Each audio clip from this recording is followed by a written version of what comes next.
like at all, but it's more like, so it's like, don't defund the police. Don't like get rid of all.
Will you follow me when the sky starts to change?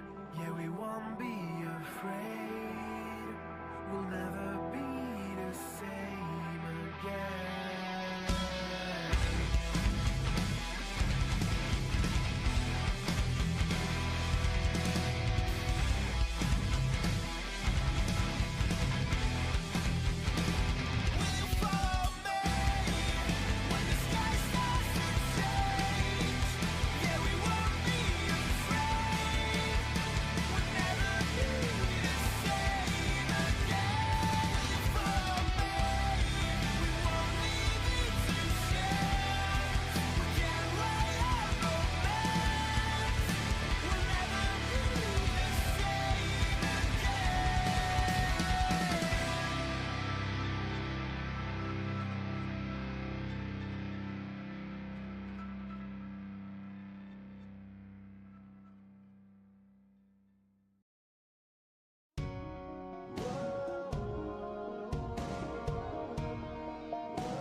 Welcome, ladies and gentlemen. Hello, of all you weebs, and welcome to Grappling with the Week, the show that brings you the hottest wrestling news and the highlights of the steamy kitchens of NXT, the gritty, fast-paced AEW. We talk about it all and give you a big discussion piece of truly satisfy the hunger of wrestling content. Brought to you by Animal Weeb 3 Studio and hosted by your Weebs of the Ring. Let's stomp in mud hole this week and get right into the action. I'm your host for today for this Grappling the Week episode 28 is legendary Vash, the humanoid typhoon, or also known as the visionary in the content of Weebs of the Ring, and it's glad to be here with my two co-hosts, the world champion and the DropThisBox that's going to drop this knowledge. How we doing, gentlemen? Doing pretty good. There was a couple things that came out this week that we definitely need to talk about, especially when it comes to the person that's unfortunately on the thumbnail. I don't have the best relationship for him. I do appreciate people retweeting the Seth Rollins and Matt Riddle promo when Seth Rollins just basically ruined him in that one segment itself. So that did get me a little happy to see that on the timeline, but there definitely is some news to talk about, that's for sure.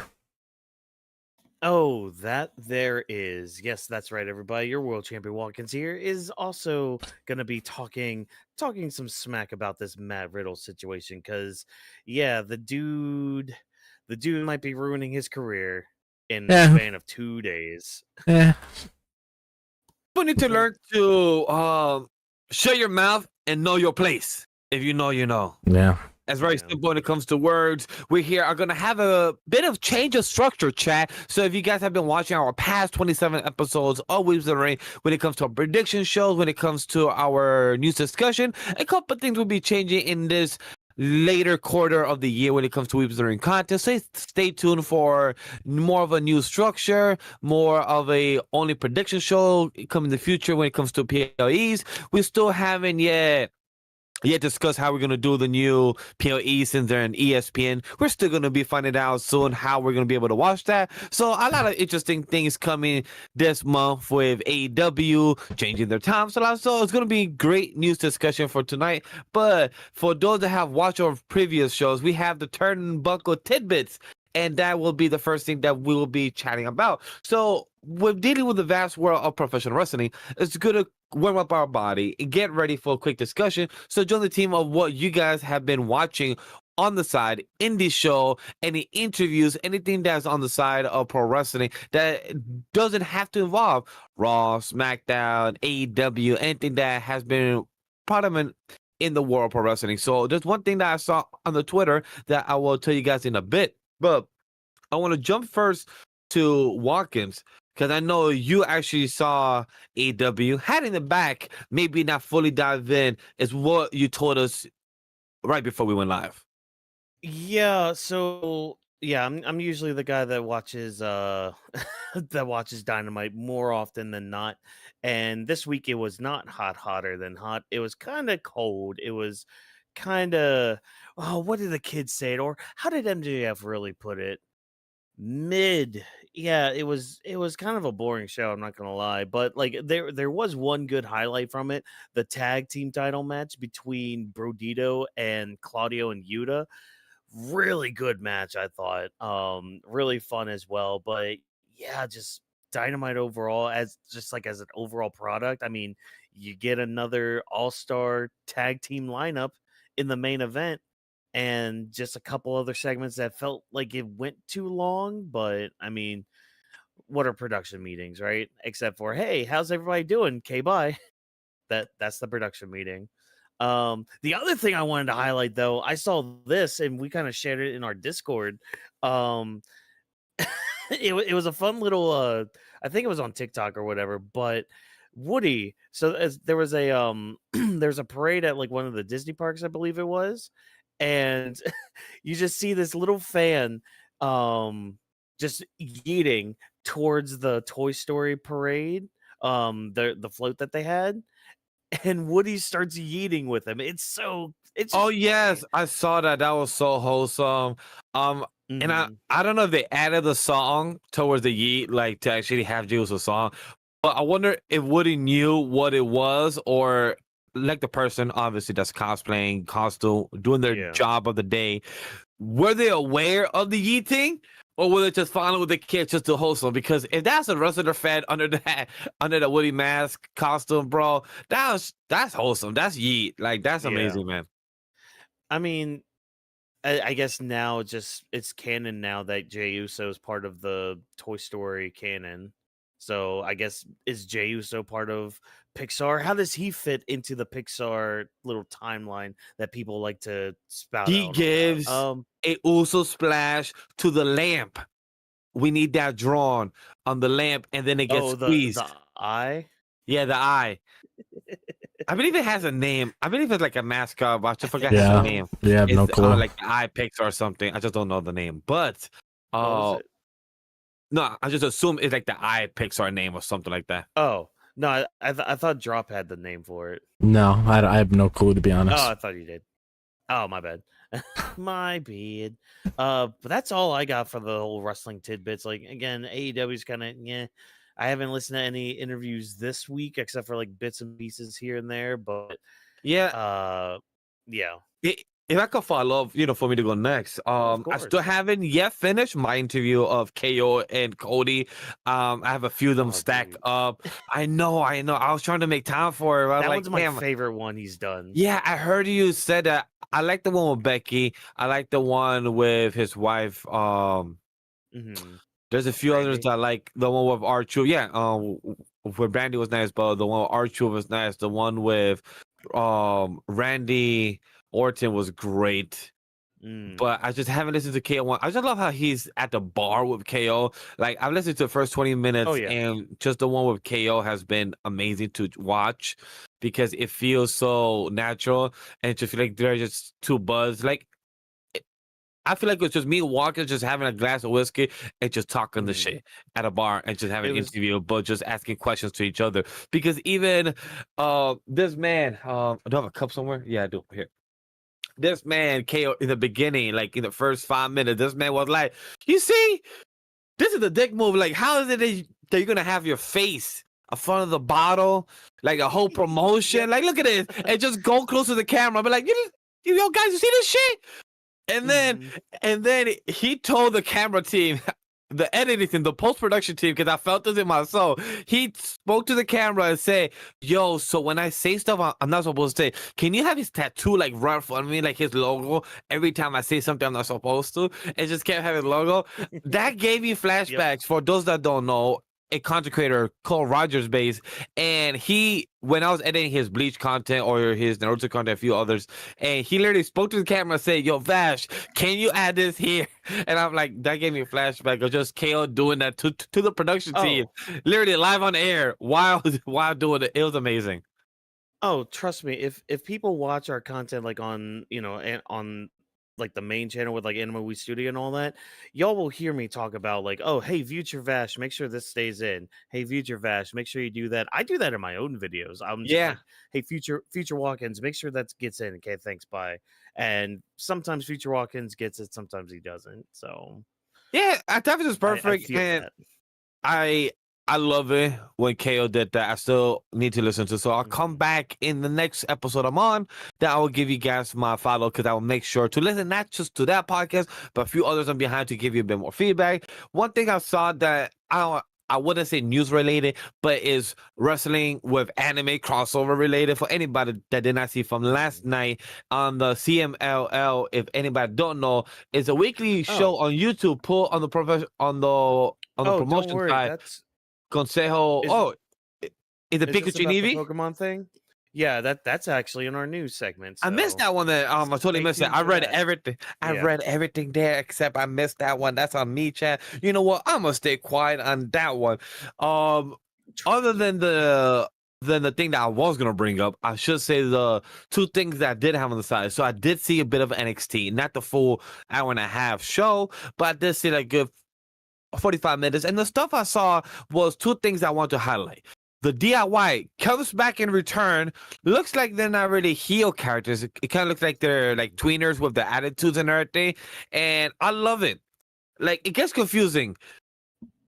The way Raw SmackDown sometimes feels that NXT is not canon. It's like partial canon. It feels like, for those that could understand this type of reference, it feels like the My Hero Academia movies or the One Piece films, that they're kind of canon but not really canon. Like, they're partial canon but there.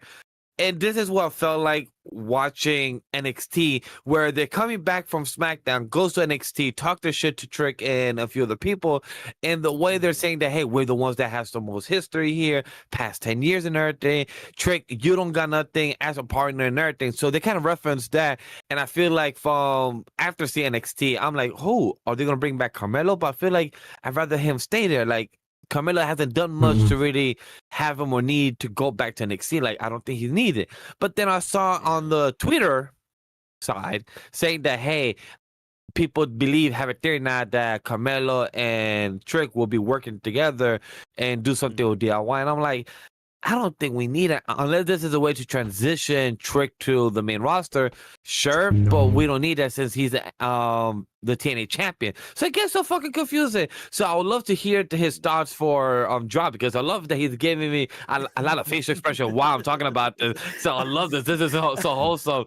So that's my one question towards my NXT comment. My last question towards this NXT and my overall the Turnbuckle Tidbits is that, at times, my question to you, Chad, and to my panel here, do we think that NXT does much better promotion in the locker room and their wrestlers, and even Shawn Michaels with his team, more than the main roster on Raw and SmackDown? Because I've seen more promotion clips, reels, shorts from, like, Jordan Grace and a few other superstars, even Trick Williams with the NXT on the main account on IG and everything else, showing, like, trying to his cockiness, showing that he's a TNA champion, still all those things, much more than the main roster on SmackDown, because their clips are usually from the main show, just clip out and showing like some cool highlight reel, but not actual short form content from the wrestlers.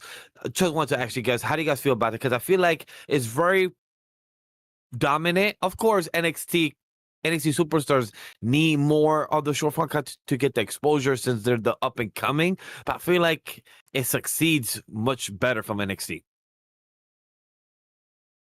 Hmm, I mean, the way I kind of see it, the way that my brain kind of processes what you just said, it's kind of like going from high school to college. It's like, oh yeah, you have your happy go fun times with the high school, and oh, here's the picture with the teacher and all that stuff. Oh, isn't that great? Isn't that fun? We're all having fun. We're all great. And then you get into college slash the real world, and it's like, okay, well, people don't really do fun things like that anymore, unless you go to a good college. So maybe not college. Maybe I'll just stick it mainly to, like, you get your real world big person job and all that. It's like, oh, you're not going to be getting fun pictures with your boss anymore. Oh, I actually kind of hate these people I'm around every single day of my life. Why am I doing this? Like, it's kind of that. But I mean, not saying the main roster hates each other or anything, but it's just kind of a different environment, I guess, because yeah, they're still because they still treat NXT like developmental, whether it is or isn't at times. That's pick and choosy with Yeah, WWE and the it's fans and just all that. if I could jump in about the words of promotion Mhm. of how with Shawn Michaels, he also calls it as the best 2 hour show recently a couple Yeah. weeks ago. So he even highlighted like he's the best 2 hour show. That even saying that he's better than SmackDown or better than Dynamite and etc. Like he's better than Mhm. 2 hour show. So he's showing the cockiness in that aspect. So drop. Yeah. I would like to follow up with you. Like, how do you feel about what I said about NXT DIY? You gave a lot of expression of how you felt about it, but also, about the promotional aspect. So I feel like it depends really when it comes to the situation at hand of NXT, because sometimes they get things right, sometimes they don't. So it all depends at the end of the day, depending on what they're building up to. Like when it comes to the really big shows, they put a lot of effort in, but when it comes to like their B-level shows and stuff like that, there really isn't as much effort in there, because sometimes things are just thrown in there just so they could run with it because they feel safe, just like how the main roster does. Sometimes they feel safe and they feel like they can just do whatever and it'll be fine. NXT can somewhat get away with it because it's not as big as the main roster, but it all depends really on how they structure things. I mean, based on what I saw from that show, because I did watch it from 8 to 10 when it was going on, they built things somewhat well, but they're also in a pickle at the moment because they don't really know who to push. That's why people always make comments about the men's roster and stuff, so it's kind of like things could be all over the place. They throw things together just to get a good shout out of it. AEW's guilty of that too, just throwing stuff together just to get a reaction out of it. So that's my initial thoughts on that. And then when it comes to like the DIY return, I feel like that's good. They're probably there to help get people over, help structuring the future of the talent and everything. And when it comes to Trick and Mello reuniting, that's why I was giving that that look. That they mainly brought up Mello because they were saying how Trick took whatever Mello had and ran with it and became who he was. I don't necessarily think Trick and Carmelo are gonna be a thing. Could they be a thing in the future? Sure, if there's context behind it. But you have one that's the top heel on NXT, which is Trick, and then you got Carmelo Hayes slowly transitioning into a babyface, so I don't really know how that would work out, because the end game with that, and considering they're involved in different storylines, you got Carmelo Hayes more than likely in the next few weeks or so turning on The Miz, getting that babyface run, actually being able to become a superstar on SmackDown and actually have people give a crap about him. Because Yeah. this will tie into what I talk about too when it comes to the comments on Carmelo Hayes as well. But yeah, that's basically what I have to say about it. I mean, I was gonna include things of NXT, but again, you pretty much took what was really there. I can't really say anything about Oba. It's like, oh, cool, Oba and Oba and Ricky Saints are having a match. Cool. I mean, there really isn't anything to take out of that. It's just, okay, we got the dominant champion going up against the other guy that we're really pushing hard. There really isn't much out of that. And I would say I like the clip. I don't know if you guys saw the clip of Dark State, the promotional clip talking about. I'm not sure if you guys consider this 4-4 breakup, but talking about how if you want to succeed in WWE, you got to start out as a security guard. And they show examples of LA Knight, Sheamus. If FJF was working in the company, they would have showed him. So like showing these type of superstars that have started as security guards, and how 2 or 3 of them were also security guards a few months ago, back for Carmelo. I mean, a few months ago, a year ago for Carmelo and Trick feud and everything back in the day. So how did you guys feel about that? I know, Nick, you probably saw that, like the promo package. I like it. It was 4-4 breaking. It was funny how like it was right on the nose about the security aspect, and how they kind of pointed fun about the history of WWE and how like, hey, we've been having people like this for a long time. I mean, that's usually how it is. I mean, a lot of the guys that are on NXT right now or the main roster that are involved in that are more than likely going to be a future world champion. That's just how it works in the long run. They get their feet wet somewhere and then they move on from there. Yeah. Mm. So then talk to me about what's in your lineup. What have you done over the past week? Of what you So, have listened to and your version of your Turnbuckle Tidbits. so this was something I was listening to today when I was cleaning the house. That's why I'm a little out of it today, because I pulled my back in the process. We did a lot of cleaning today.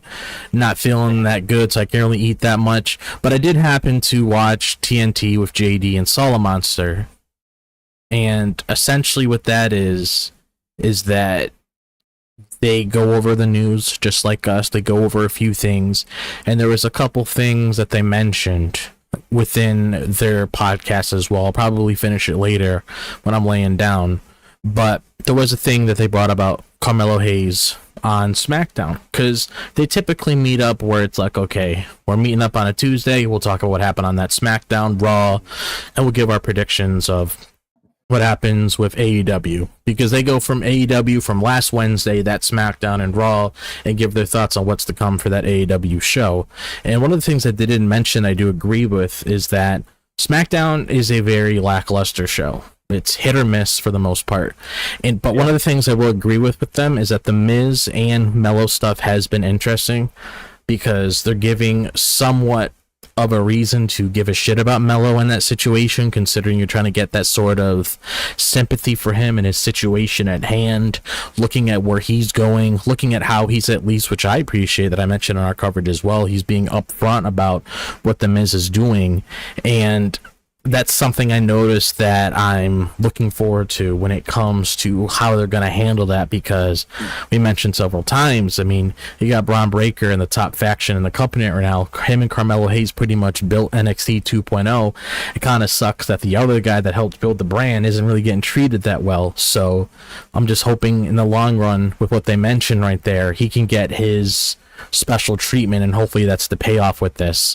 And also, just to bounce off of Whawkins, when it comes to AEW, I mean, the stuff that I heard on there, because that's usually how I find out what goes on. I don't watch anything, but I mean, the stuff that I'm hearing when it comes to you got what's his name, Danny Garcia getting involved in something again. Oh yeah, which is he's pretty much he's ice cold. Like, I'm not gonna. He seems very ice cold for a while now. Like, they gave him that TNT championship to expect him to run with it and do something with it. It did not do anything. It was just money being thrown in his face just for them to stay in the company. So I heard about him being ice cold, not much really being done with him.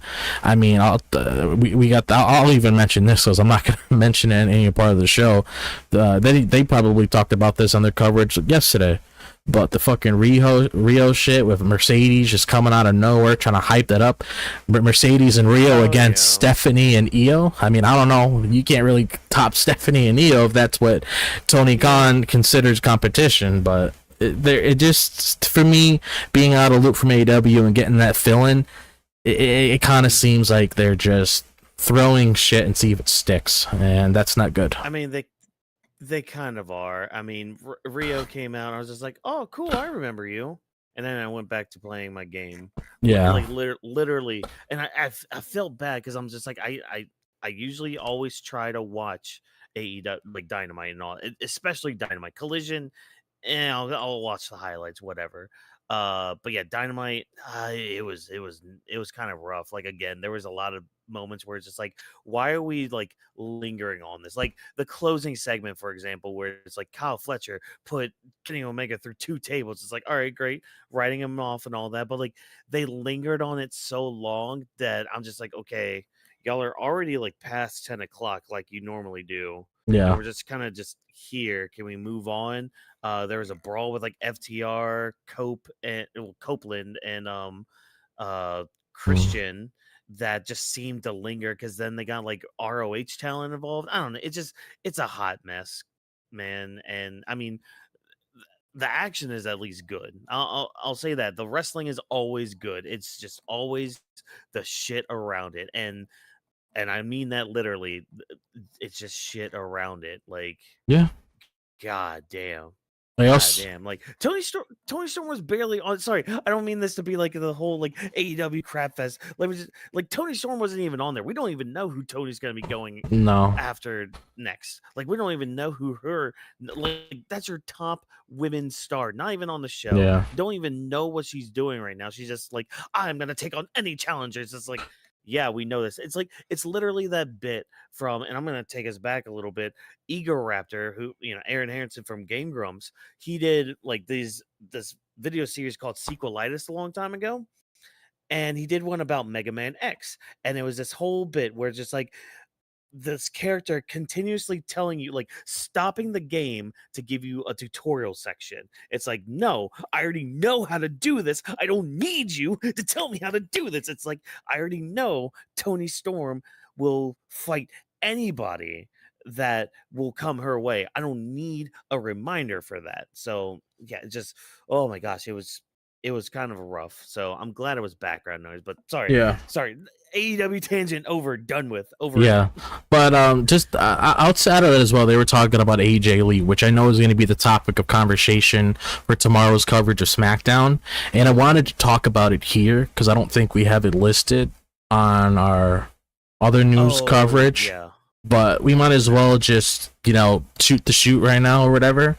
But we do have AJ Lee coming back on SmackDown, more than likely. I'm pretty confident. I'm 100% right now that 1% is away. I'm pretty confident on that. But one of the things that they talked about is they revisited the AJ Lee promo from, I don't remember how many years ago it was, but there was a promo where she came out there, and this was around the time where she was Divas champion, and AJ Lee pretty much had her own version of CM Punk's pipe bomb from years ago. That's why a lot of people compare the both of them, because they're very similar when it comes to mic work, because she's essentially like female CM Punk. You give her a microphone, she knows what to do with it. She doesn't struggle with it. She knows how to tear you down limb from limb, just like CM Punk. She's very deadly on there, so Becky better prepare for the pipe bomb that she's about to receive whenever those two go head to head. Like, she is deadly. And revisiting that promo, back then, as we know, ladies didn't get as much opportunities as they do now. So it's a different environment that she's in now, which is probably what she always envisioned it. But she pretty much broke down about how back then, you always used to get to the top if you're on a reality show, or you got certain work done to you, or you're like the most best looking girl ever, or whatever the case may be, or being involved in a wrestling family. She targeted Natalia because of that. She targeted the Bellows because of the reality show. She attacked the other girls in the ring just because they're good looking. They're getting the amount of screen time out there, and a lot of the stuff that she said was legit. And she says that they can't even lace up her Chuck Taylors. They can't really do anything comparable to what she does. And AJ Lee, I'll say this, she wasn't really known for matches. Not saying she's a bad in the ring, because she's not. She was mainly known because of how charismatic she was. She's known for this promo segment itself, because this is what put her in the spotlight. This is what made a lot of people love her, because she wasn't afraid to show her true colors. Like CM Punk. You piss CM Punk off, he's not going to sugarcoat it or anything. He's not going to become PG Punk. He'll rip you from limb to limb. He's not afraid to attack certain layers. Example being when we had CM Punk, Drew McIntyre, and Seth Rollins. This man was not even afraid to mention Vince McMahon during all those allegations that one time when they were in the ring talking about whatever Drew McIntyre and Vince McMahon had going on. So CM Punk is in the same territory as AJ, where the way that she expresses herself, she means it. And she was trying to fight for the ladies to be where they are today. So it gets me really excited just revisiting that promo, just showing how special she was at that time, even though unfortunately she really wasn't able to get the respect that she should have gotten. But I'm pretty confident now with her coming back, and reports saying that it's not going to be a one-off. She's actually going to be around for a little bit, which I like. I'm very interested to see how things are going to take off. I'm very interested to see who she's going to target, because AJ Lee always has a list, and Becky Lynch is on the top of that list.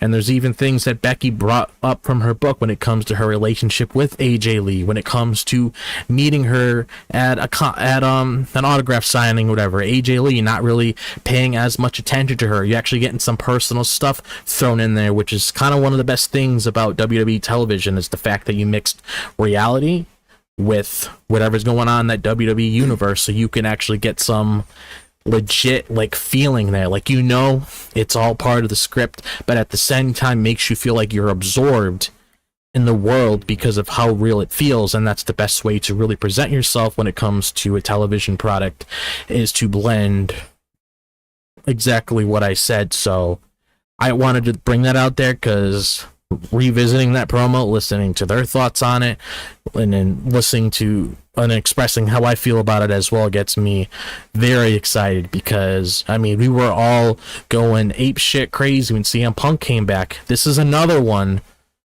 when it comes to the ladies where a lot of people says, we don't know if this person's ever going to come back because of how she was treated all those years ago.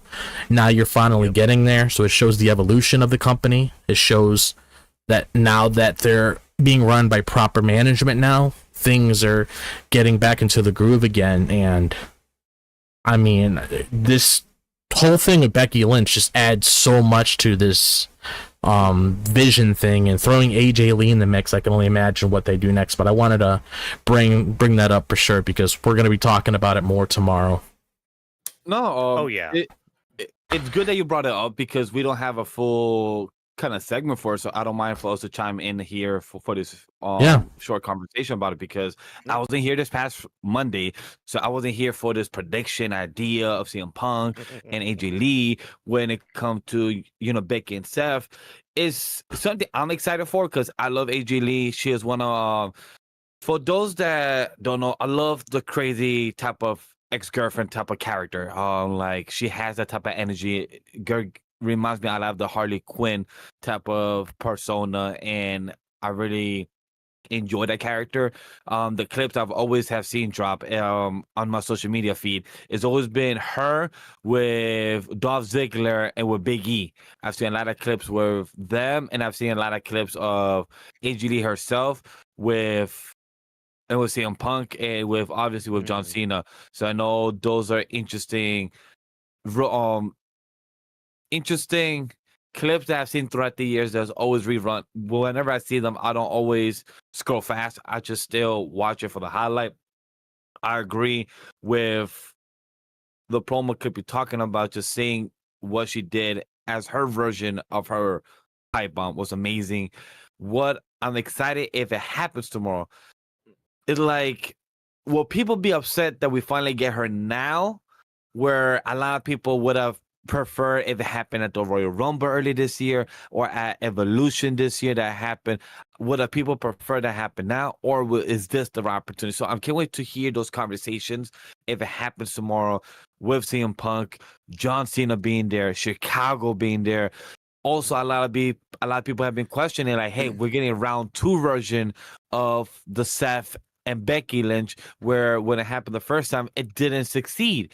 So happening now, would it succeed better? And then now that we have other people to bounce off now. So I'm really curious to see how are we going to go from there, because Drop said in a important fact, we have a different regime. We have a different direction.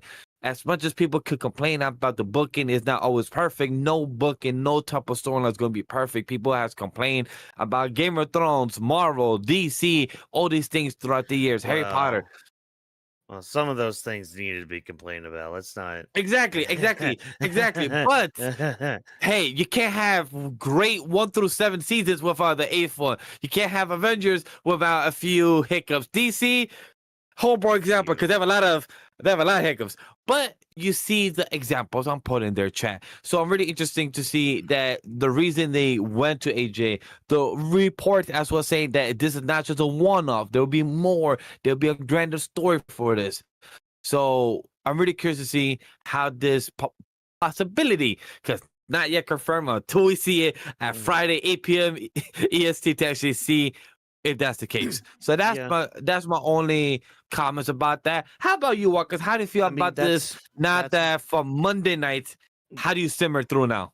I'm just waiting till tomorrow to say more. That's basically it. Like I'll have more thoughts tomorrow if it does happen. Again, that's like, the whole 99% it is happening, but I'm still gonna say if. So if it happens, I'll say more tomorrow because I'll have more to say if it's actually if it actually does happen. So I'm just gonna leave it there. All right. So from that, it's been perfect because that's a good transition because AJ Lee is still relatable to this conversation. If you guys remember, we used to have a segment that to talk about something, and that's exactly the two words, the hot topic. And for tonight's show, we're talking about Matt Riddle's no-show charity event. That's going to be the topic of this conversation because there's a few more at Matt Riddle abundance that has been made in the news in the radio wave. But if you guys is your first time hearing what the hot topic is about, it's a bigger discussion piece for the episode where we dive deeper into a news piece, PLE, pay-per-view, from a show outside of the main roster of WWE, or a topical discussion on the overall direction of said company, talent, or situation, like this one of Matt Riddle. So I would like to pass it to Whawkins, because I would like you to start off of a couple things that hit the headlines and a few examples of the news report. Yeah, so this actually came exclusive from Cultaholic, because this was in their area up there in the UK. So Matt Riddle no-showed and quote-unquote ripped off a charity pro wrestling show on Sunday, August 31st. Riddle was booked to face Simon Miller at Global Wrestling Kingdom's A New Kingdom Rises event in Barnsley, England. Riddle, however, never traveled to the UK for the show and has yet to return the deposit paid to him by the promotion. Now, that's as of yesterday. Yeah, yesterday on Wednesday. The show was raising money for charities in support of survivors of domestic abuse and homeless veterans. So, yeah, the news broke and it kind of snowballed into a lot of people asking, like Simon Miller, for example. People were like blowing up his DMs. The guy who ended up replacing Matt Riddle, Grado, he had to make a statement too about that. Yeah, it kind of just spiraled down until Matt Riddle made a statement, which can't wait till we get to that. Yeah, man, this is a very big case of unprofessionalism on a lot of ends and in a lot of parts. But yeah, Drop, did you want to read what Grado or Simon Miller commented about this before we get into like the discussion part of this? Yeah, so here we go. Just waiting for it to load up on here. Oh yeah. Nice. So this is coming from Cultaholic Wrestling, which is one of our main sources we normally use to get our news on here. And he ended up saying that he got the phone call late Saturday night from Al Snow, Steve Lenitsky, and Liam, the promoter, to make the 5-hour drive from Ayrshire to Barnsley. He says, I'm a wee bit tired. The fans would be upset at me being the replacement as we are completely different wrestlers in more than one way. However, the reaction was incredible, and the lads and lassies in the back absolutely burst their asses off to give the fans a crackling show. Shout out to Simon Miller for being a tremendous pro also. So I'm not familiar with this guy. I'm not entirely sure if you are. Grado? Yeah, I have no clue who he is. Is he a part of? So the most I know of Grado, I believe he's Scottish, but he's definitely sounds like it just based off that comedic message. Yeah. Oh yeah. He's a comedic wrestler over in the UK, so he does a lot of like kind of the gimmicky type matches. He does do a few things with like Jeff Jarrett whenever he comes over there. He actually was on the All In pre-show. I think it was last year or the year before. I think it was the first one. Then I'm thinking about it. So he was on the pre-show with Jeff Jarrett. So they did a little thing there. Yeah, I mean he's somebody that's kind of more big on like the UK indie scene. So I kind of just know a little bit more about him just because most of my information comes from the drip feed of Cultaholics, reports and all that stuff.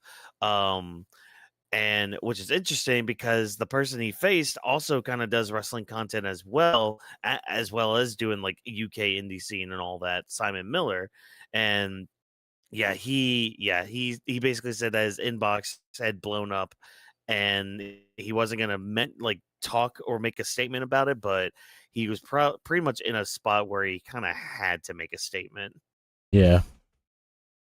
Yeah, I mean, I don't blame him at all. Yeah, it makes sense that he had to, say something about the situation in hand. We might as well bring up what he said as well, because he says on his Twitter, "Hello, friends. As my inbox is now blown up, all I know about the weekend is that I arrived at the GWK show, got told Riddle wasn't there, was informed Grado would be the replacement, and got excited as Grado is the man. I have nothing else I can report.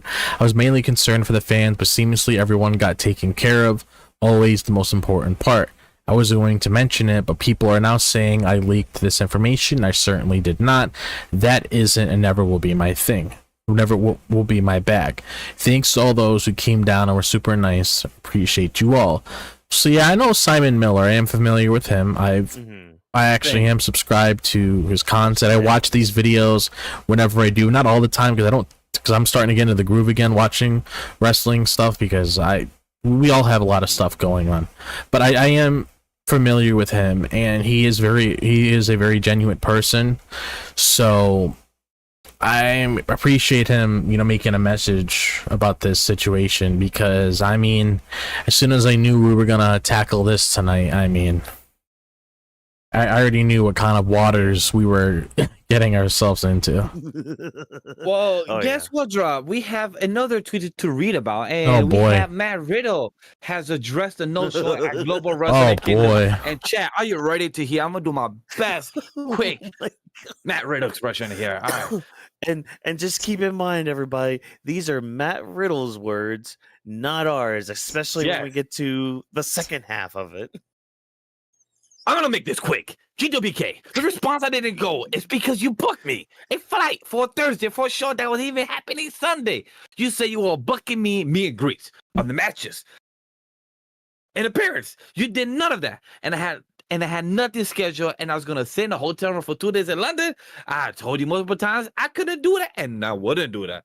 I go to work for Friday and Saturday and Thursday, and I work Thursday, Friday, and Saturday. And I told you I will fly London Saturday evening. You say you pay for it.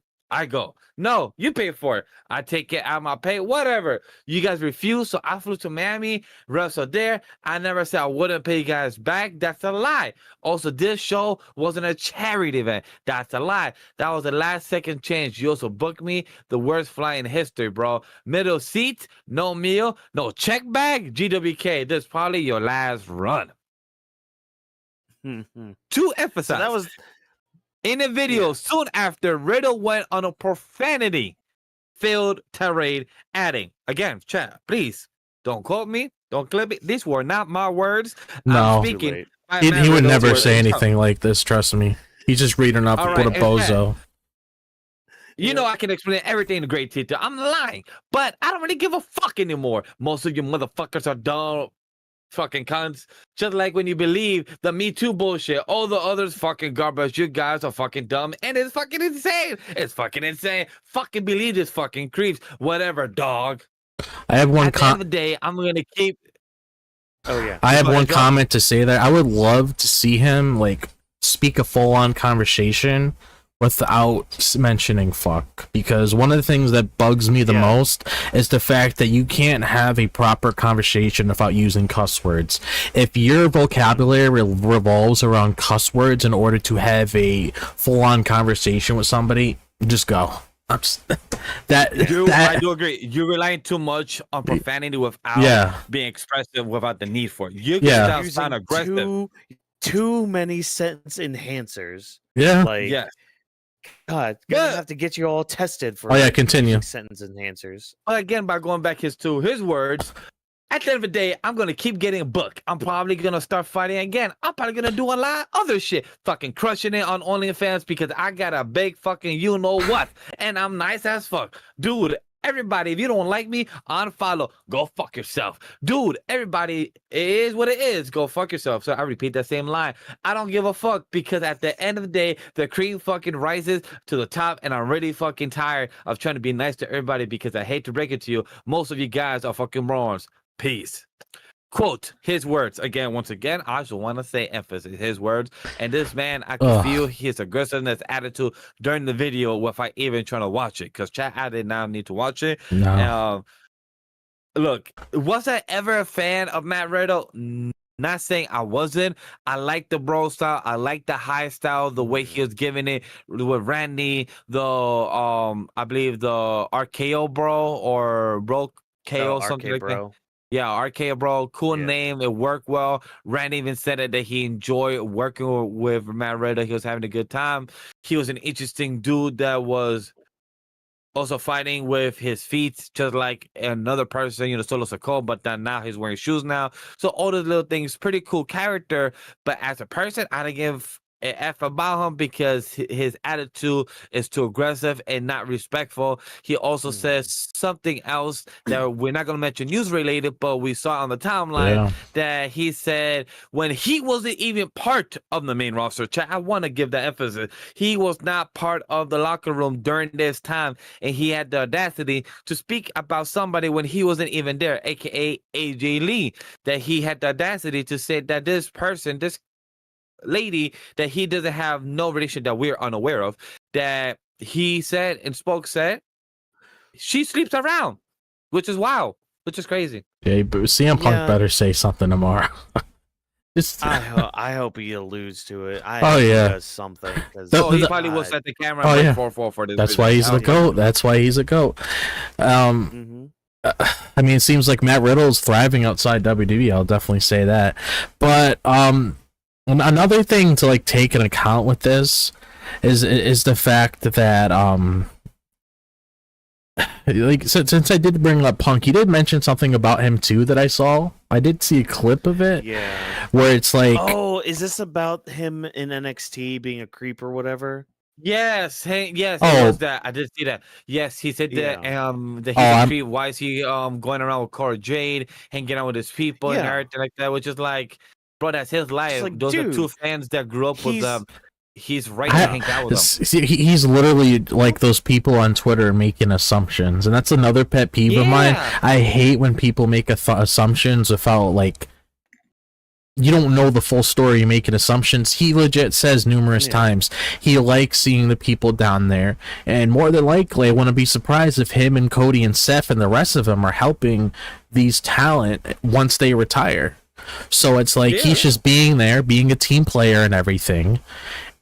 And you just got to make an assumption, he's around this and that person, and he's doing stuff with them. And he's said numerous times, I still remember after he was done with that, I think it was that, what was that, at Bad Blood, when he had that Hell in a Cell match? I remember him saying, not only that time, but numerous times, I cannot wait to go home to my wife. He says that every single time. He is very passionate about his wife. He loves his wife. CM Punk always expresses love for his wife. So the fact that you're saying things about her, and then the fact that you're saying something like this that, wrestling Twitter like to run with for whatever reason. And then I also saw the other thing. I didn't see that, but now I'm going to have to go back and see that because that's just ridiculous. But I also saw him saying how he said like CM Punk's an idiot or something. He wants to beat him up, and then at the same time he says he doesn't have any issues with CM Punk. Why are you saying you want to beat him up and then say you don't have any issues? Because obviously if you're feeling that hostile towards somebody, you really get in a fight with them, which I don't know why he likes getting into fights all of a sudden. I mean, I can definitely see why Goldberg didn't like him, so I'm gonna give a shout out to Goldberg for that. But why are you saying you don't like someone and you want to beat them up, and then you're saying I like this person? Like, he's like really over his head. I do not understand that. I don't like you. I want to fight you, but I have no issues with you. That doesn't make any sense. You're contradicting yourself, and I hate it when people do that, when they contradict themselves within the same sentence of what they're saying. It's so redundant. And to kind of follow up to what you're saying about Matt Riddle, like, he could be succeeding, whatever, paying his bills, but you are leaving the highlight and also making yourself look worse when it comes to the stuff you're doing, the way you're speaking.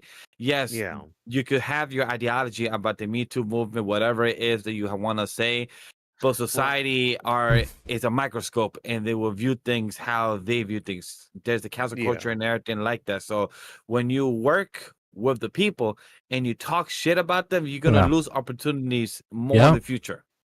Well, 100%. like, so s- my thing with it is the fact, okay, because when this was all first coming out, it's like, oh, well, he no showed, and then he, came out with this video. It's just like, oh, well, now people are gonna be leaning more towards Matt Riddle's side because it seems like there was some shit going on, and apparently that wasn't the case. Because like, I don't know if you guys saw the video of Al Snow literally saying, hey, we promoted this like weeks ahead of advance that this was a charity event. So him saying that this wasn't a charity event, that means you're not fucking paying attention at all, dude. The whole thing with like Simon Mill, apparently Matt Riddle even did a video promo for this event towards Simon Miller, like to promote the event and to promote the match.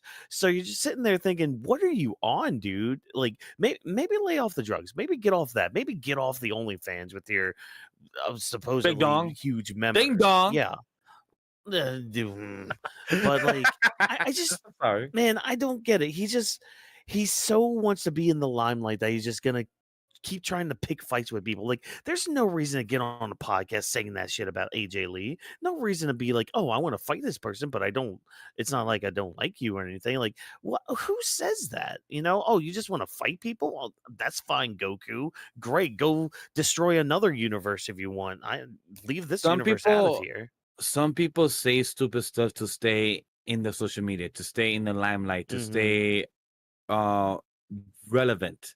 And that's what I feel like it is. It's just speaking out of Yeah, habit and just stay I know, relevant. Yes, Sydney. Sydney, I agree. Thank you. You've been barking always when you want to agree with me, and I thank you for that. That's a blessing. Thank you. I appreciate it. Are you sure about that?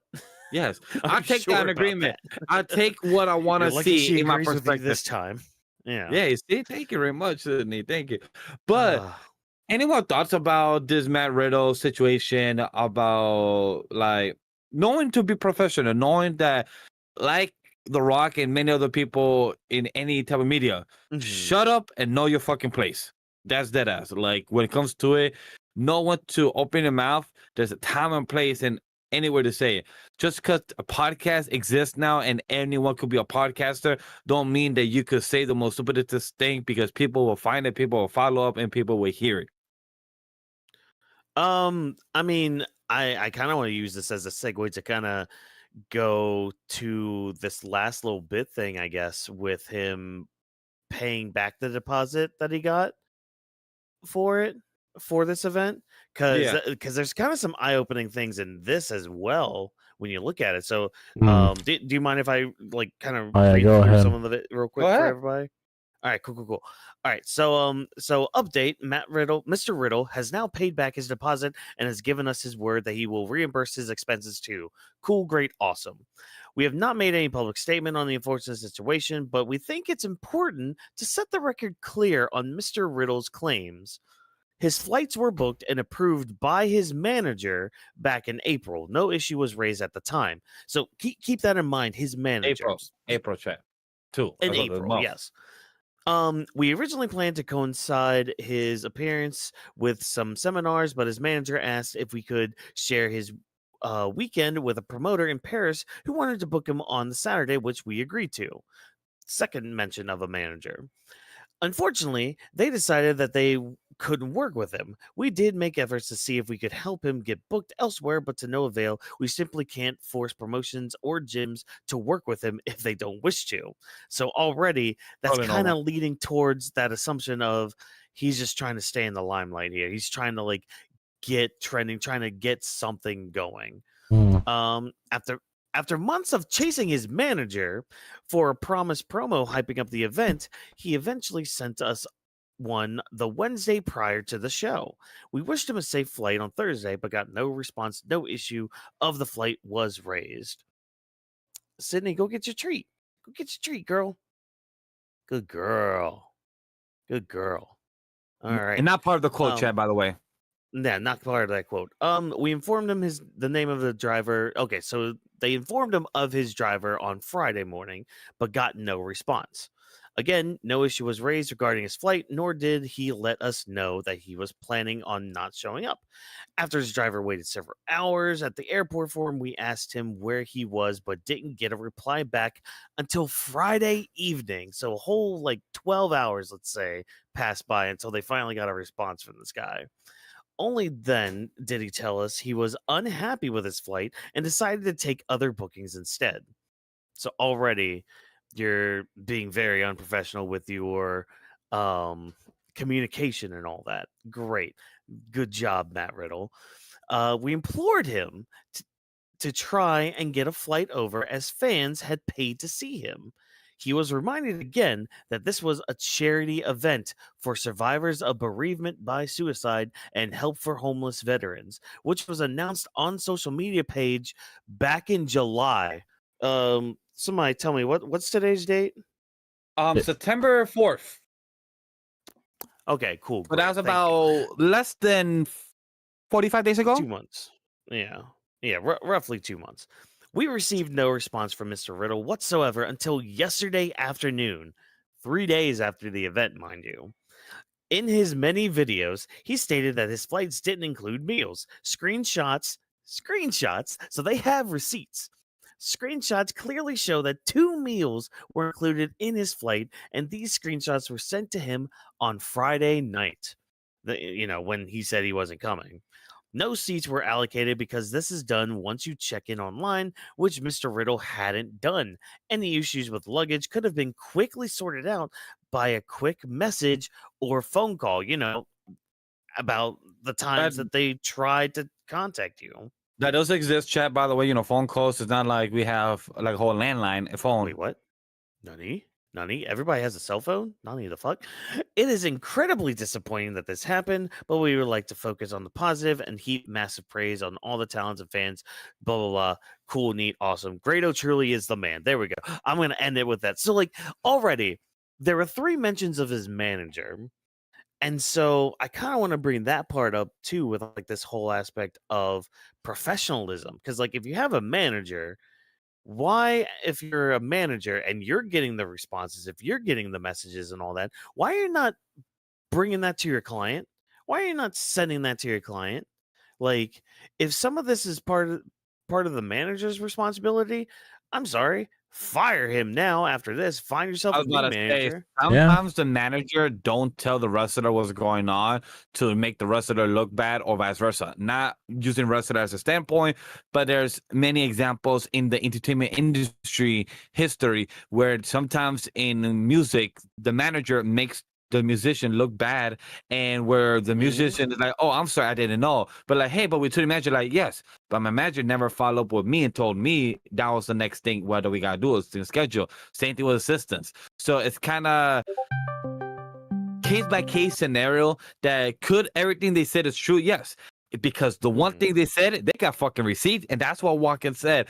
I tell my team members, I tell anybody, always have receipts for anything of line of work, because it defends yourself and it makes you not look bad for anything of any of your fuck ups. Because hey guys, chat, I'll be transparent. I sometimes do make fuck ups and I'm accountable for it and I'm honest. But same time, there's always receipts are useful because it makes you be like, hey, you sure we fuck up? You sure you didn't have meals for your flight? Because it seems like we did, but your manager didn't tell you. So are you sure that you should be trusting your manager? Yeah.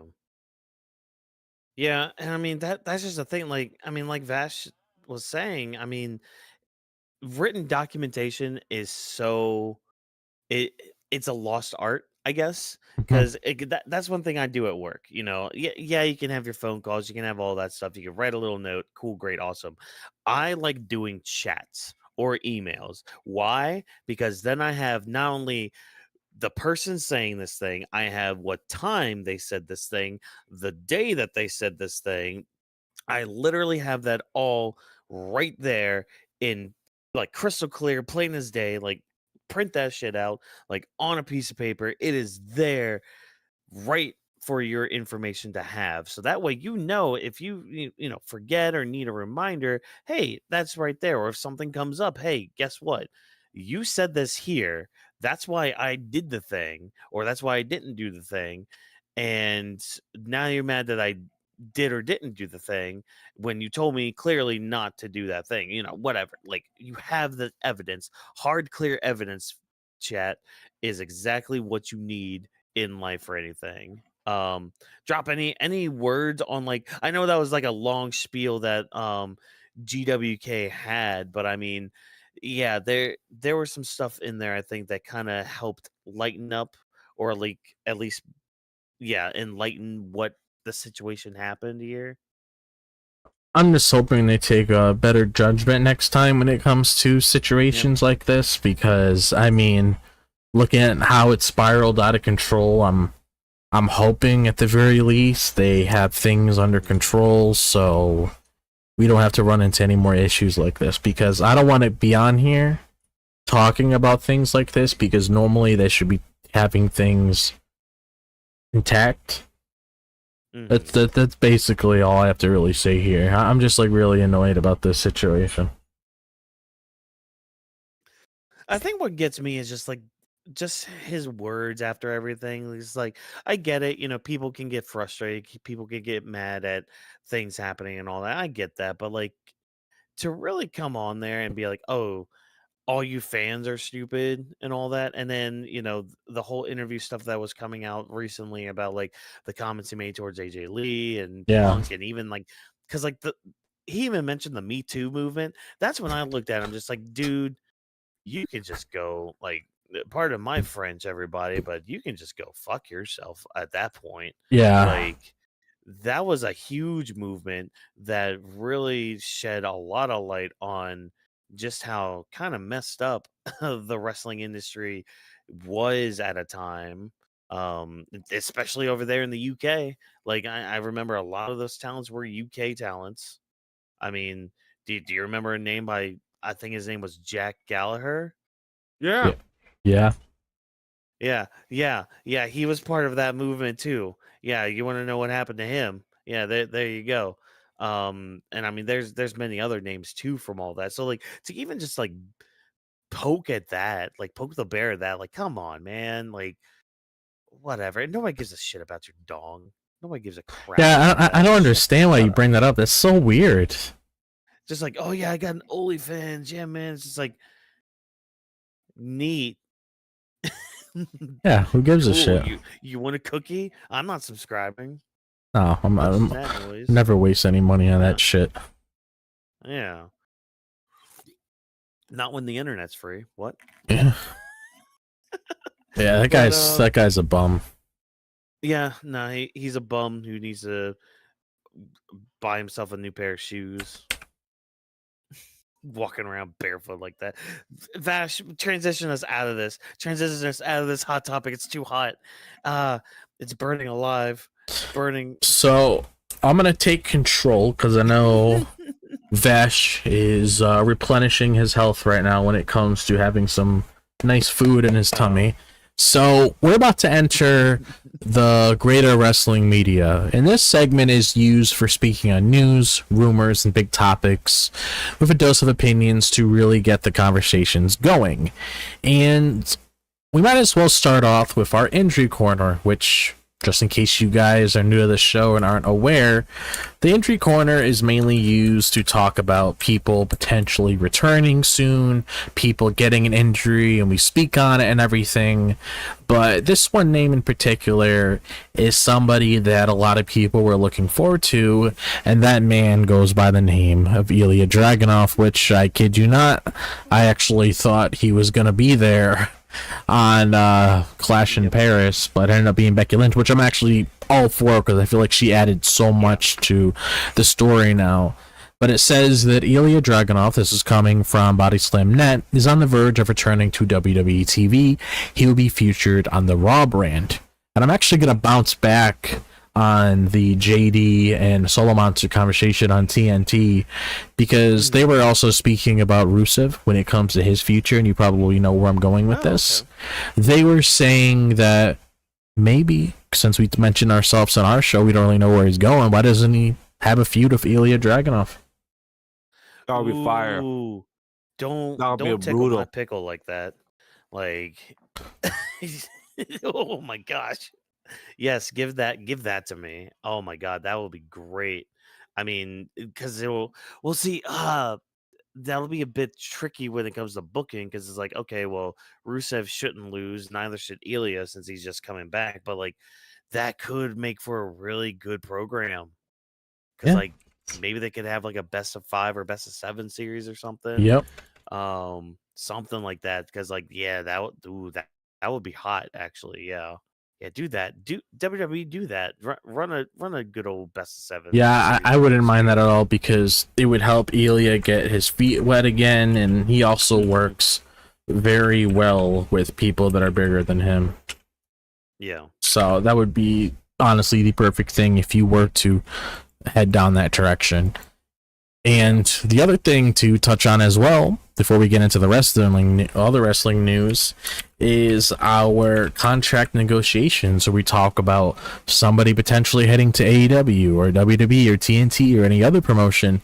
And this has been in the topic of conversation for a while now, and I had a feeling I knew where it was heading, but this person is no longer here anymore, so very curious to see how this gets structured. But it is coming from Fightful Select that Vincent and Dutch of the Righteous have told some promoters they are finishing up their independent wrestling bookings in the coming months. Many believe the Righteous are likely to be signed by WWE, and the company has been interested in the former Ring of Honor World 6-man Tag Team Champions. So the reason why I mentioned a certain person not being here anymore is that it seems like at first they were building to something with Cross and the Righteous for them to become a faction. Cross, as you know, is no longer here. He is taking part in indie promotions. I believe, if I'm not mistaken, he's supposed to be at a House of Glory show. So he's pretty much, yeah. So he's pretty much going to be doing his own thing now. But I mean, hey, this is good. I haven't seen much of them, but I mean, they have a good look to them, so you could definitely tell when it comes to a look. It just depends how the promoters write them moving forward. But yeah, if I were to make a guess, I would probably say put them on Raw, because I feel like SmackDown is fine when it comes to tag teams. Raw, I feel like, is lacking, and you really want to kick things into gear. Have them on Raw and help build the division over there. But I mean, I'm all for this. Gives me the opportunity to know them a little bit better, and also, just by how we view the shows, I just feel like they'd be a better fit on there. You don't think they would go through the NXT system first? They could, but it all depends really, like what the game plan is. So, because I can't really think of any other team on NXT besides the champions. Yeah, and I mean, if I'm forgetting who they are. Yeah, I'm just starting to get into NXT again. I took like a 2 to 3 week break, so outside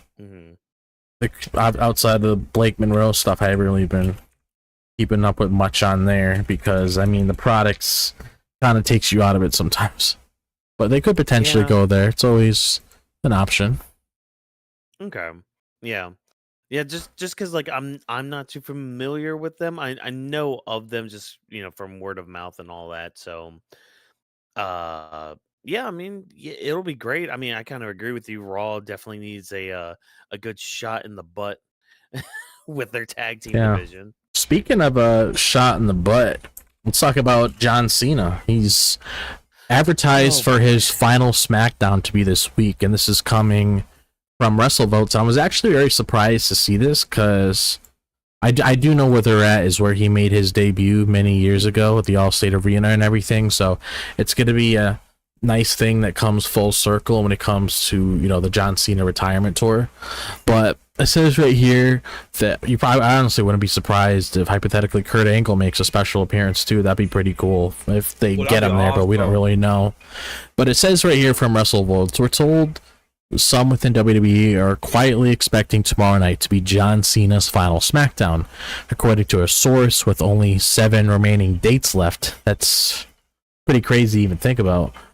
and just 2 yet to be announced. It's unlikely another will be a SmackDown event, meaning John Cena will have debuted and ended his run on the blue brand in the very same building, Chicago's All-State Arena.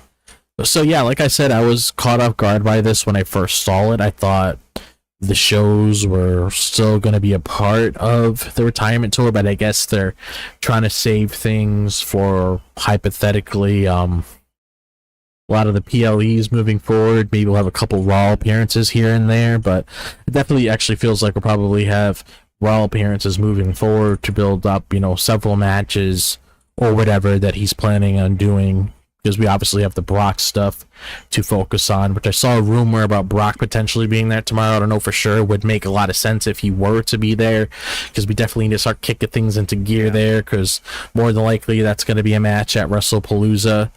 But yeah, what'd you guys' thoughts on this? Like, were you caught off guard by this? Are you shocked as I am that there's only 7 days left? Like, I mean, yeah.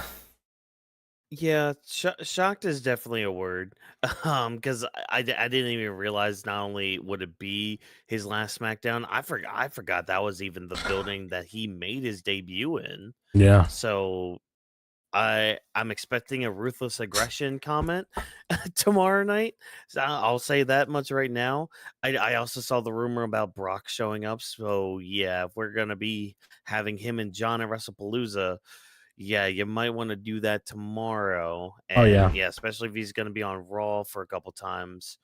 Yeah, have that happen tomorrow night. And yeah, I mean, it's just gonna kind of come all full circle, not only tomorrow night, but at the end of the year too, when Cena's just done with WWE and wrestling in general. So yeah, I mean, probably more thoughts tomorrow along the same lines as the AJ Lee stuff. I'll probably have more to say tomorrow Yeah. after it all happens, and just kind of connecting the pieces and all that. So Vash, do you have any comments on all this?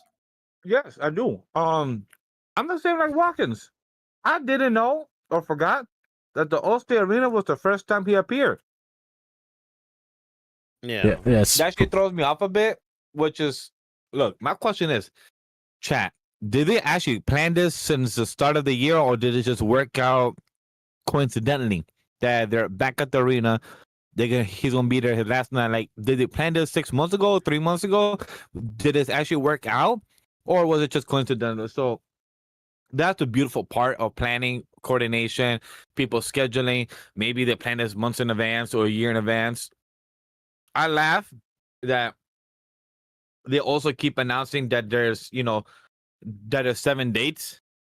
But in reality, this man John could actually add dates if he wanted to. He could just randomly be like, guys, I just want to pop in Raw. He could. So I just laugh when people are like, oh my God, 7 dates. I'm like, yes, but people life change. He could literally just show up if he wanted to. Yeah, he really could. Yeah. I mean, you don't know. You can't see him. So, I mean, you don't know if he's there or not. Exactly. And that's a joke he could use. He's like, hey, guys, did I show up last week? I don't think so, because you guys don't see me. Speaking of somebody that was seen, though, when it comes to AEW, when it comes to how they're scheduling their regular scheduled programming, we have AEW moving time for All Out to 3 p.m. EST according to Fightful and Tony Khan. And it says right here, HBO Max will stream AEW pay-per-view shows live starting very soon. It'll be Saturday afternoon, September 20th at 3 p.m. Eastern, noon Pacific time. All HBO subscribers can now purchase AEW pay-per-view shows at a exclusive low point price of $39.99. Tony Khan, just get into the game like everybody else. Just have a subscription, have it be a part of the plan. You don't need to add extra money on top of it. I get it. It could be a price people deal with, but we're not in the early 2000s anymore. And then it also says that AEW has been considering to move all out for weekends, and the success of Forbidden Door airing in the afternoon helped contribute to the promotion finally deciding to move the pay-per-view to 3 p.m.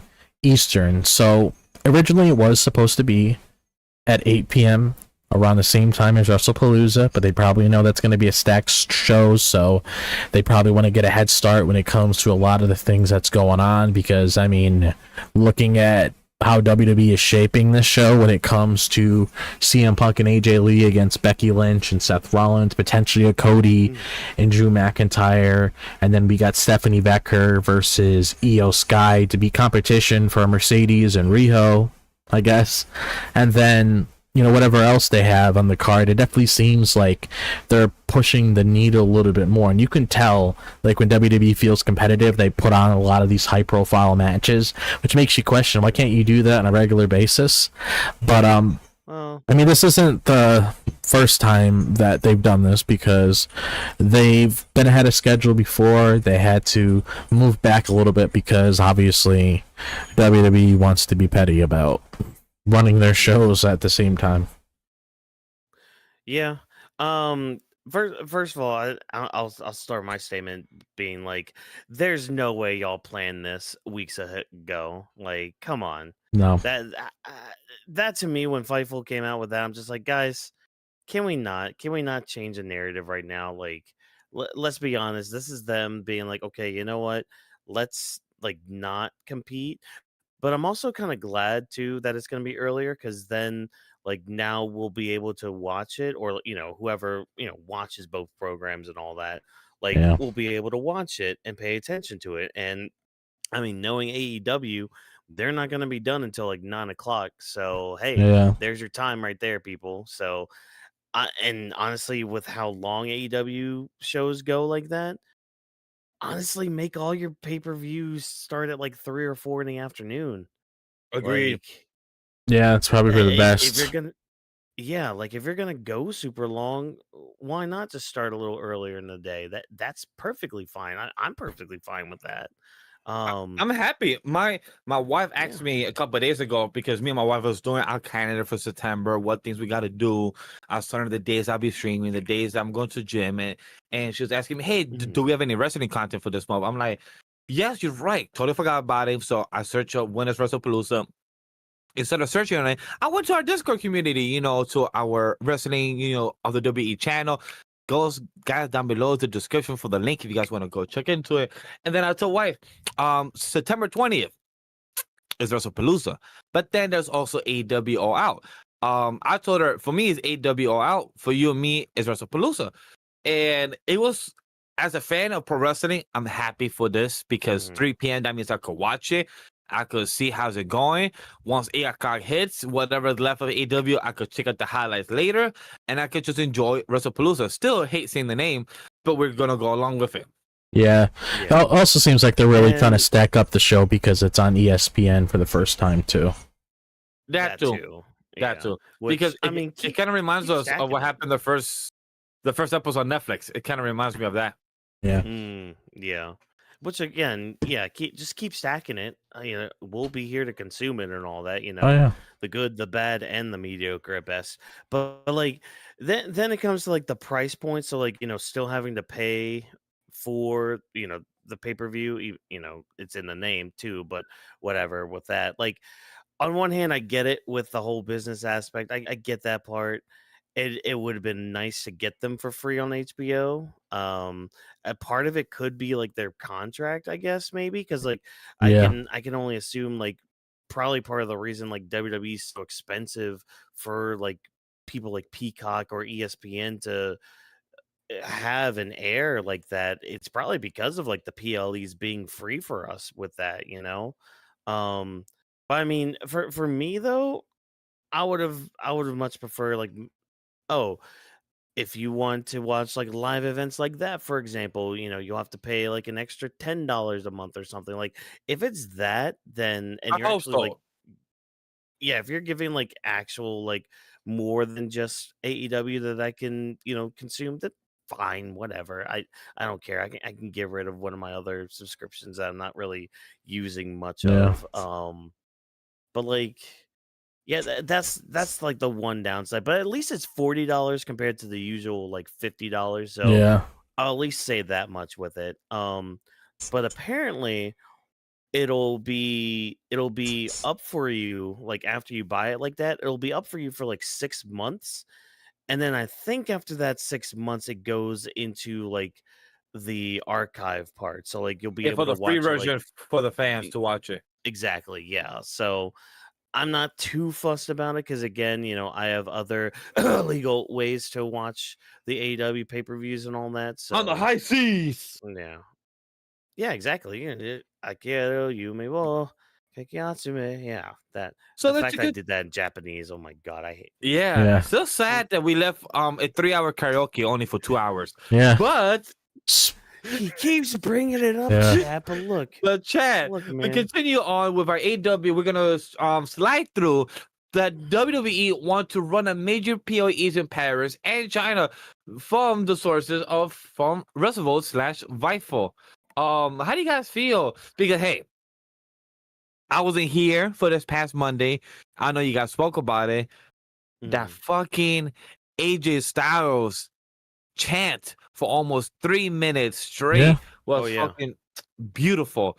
So just Through to the talk about it for Cutaholics, they said that numerous people of influence in WWE have pushed for the company to hold a major event in China, specifically Hong Kong, in the coming years. A pay-per-view event has been discussed as a possibility. The United States Department of State in 2024, there were significant human rights issues in Hong Kong, including incredible reports of arbitrary arrests, detention, restriction on freedom of expression and media freedom, human trafficking, significant restrictions on workers' freedom associations, and cohesive actions against independent trade unions.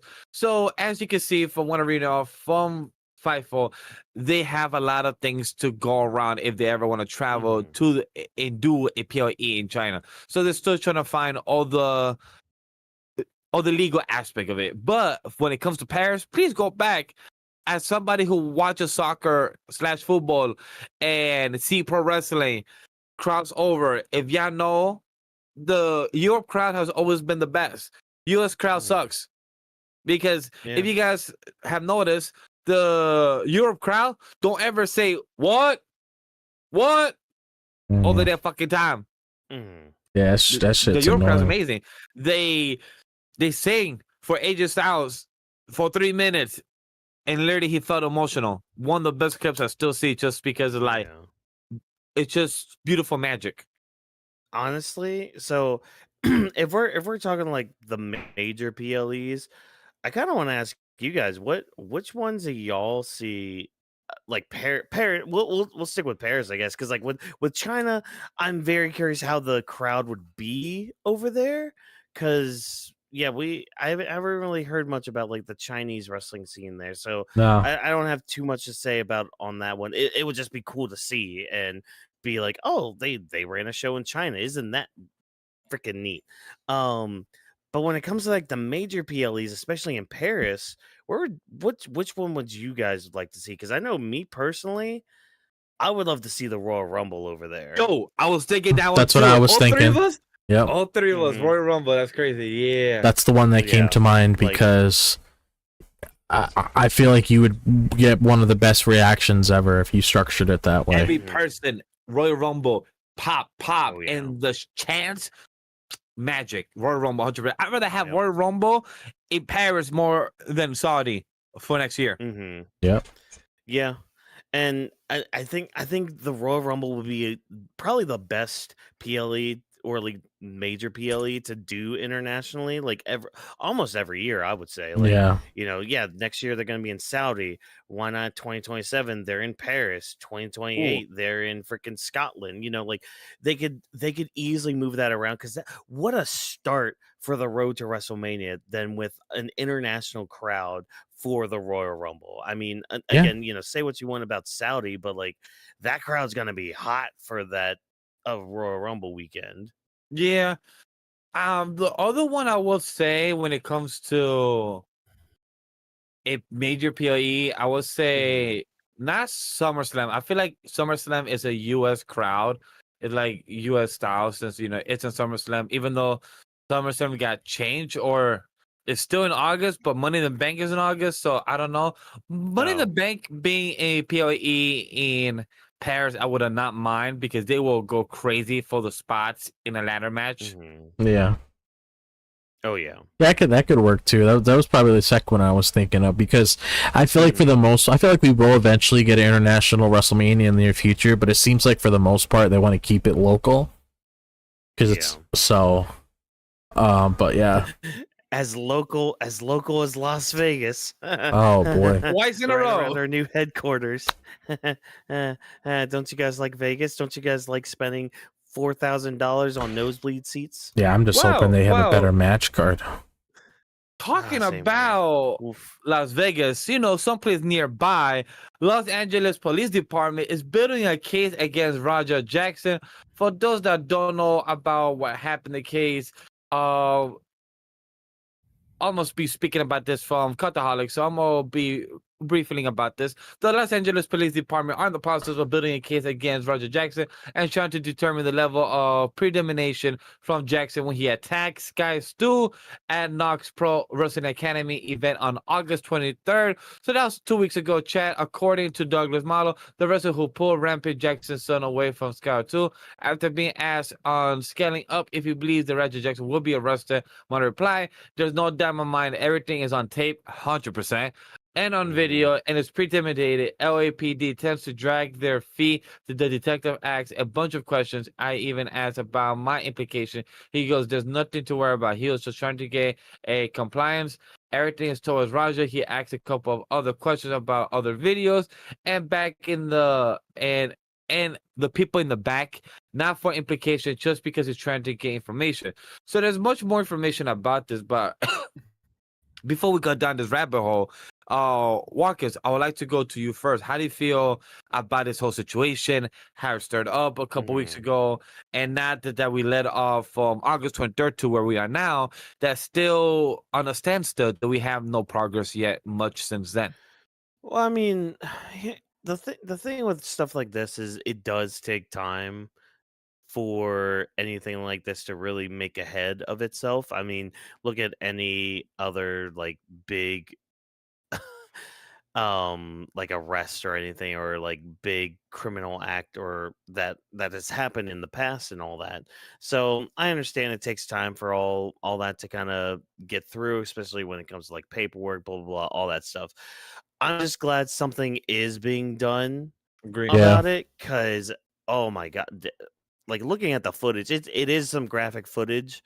So you know, hopefully you're not as squeamish as some people, because it is pretty rough to watch. So yeah, hopefully justice is served how it should be served. And yeah, I mean, I'm just glad Psycho Stu's out of the hospital and doing relatively well, or at least as well as he can be right now. So I'm at least happy about that. But yeah, the situation, it needs to have a good conclusion. Yeah, that's all I'm hoping for, because I remember hearing about the situation at hand. I didn't know who Raja Jackson was and everything. I looked at him at first.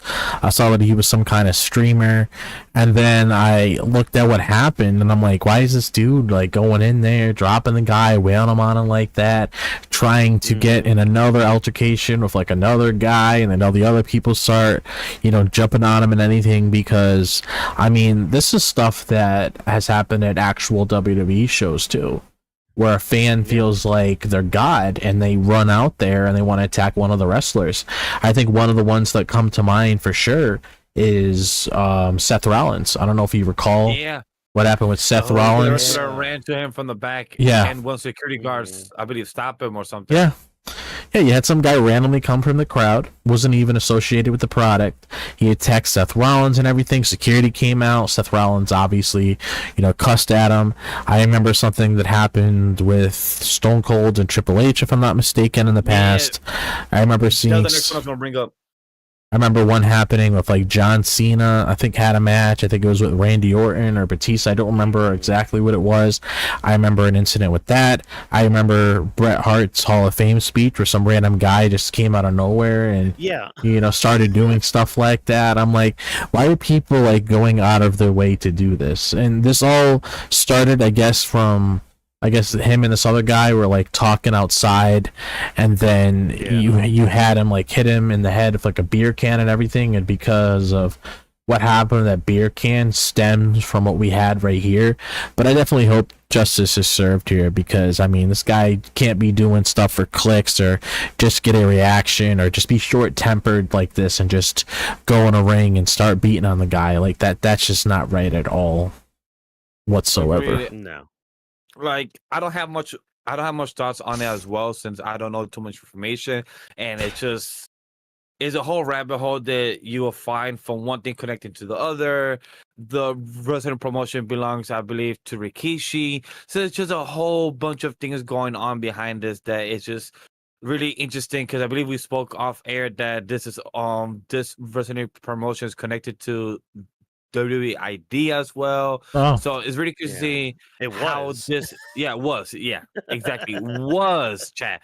So Yeah. by the correction that Whawkins said, last thing I remember was reading it, and then we spoke about it on our Discord community, saying that they're not part of the contract no more. So it's going to be interesting on the next couple of weeks, makes months, sense. how this whole altercation is going to fall out, because Yeah, it's not a Is- good image.